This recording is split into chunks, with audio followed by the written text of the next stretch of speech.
नमस्कार. न्यूज 24 परभणी वार्तामध्ये आपले स्वागत. मी शिवाजी चव्हाण. पाहूयात आजच्या ठळक घडामोडी.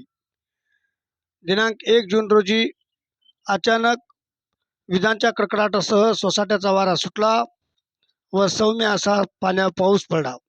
परंतु याच विजाच्या कडकडाटामध्ये वादळी वाऱ्यामध्ये परभणी जिल्ह्यातील गंगाखेड तालुक्यातील कासारवाडी या गावी एका कडब्याच्या वळईला आग लागली.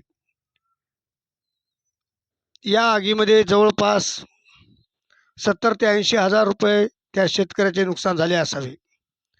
नरसिंग कुंडलिक मुंडे राहणार कासारवाडी असे या शेतकऱ्याचे नाव असून नरसिंग मुंडे यांचा दुग्ध व्यवसायाचा म्हशी पालन व्यवसाय आहे व यांचा संपूर्ण कुटुंब म्हशी पालन करून म्हशीच्या या दुधावरच यांचा उदरनिर्वाह होत असतो.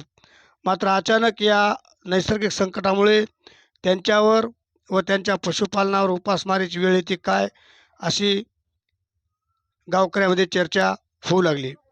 यावेळेस काही गावकऱ्यांनी महसूल प्रशासनाने या घटनेचा पंचनामा करून नरसिंग कुंडलिकराव मुंडे कासारवाडीकर यांना काही ना काही भरपाई द्यावी, शासकीय मदत पुरवावी अशी 3000 कडबा जळालेला आहे. अशाच घटना घडामोडी पाहण्यासाठी न्यूज 24 परभणी वार्ता चॅनलला लाईक व बेल आयकॉन दाबून सबस्क्राईब करा व शेअर करा. आजच्या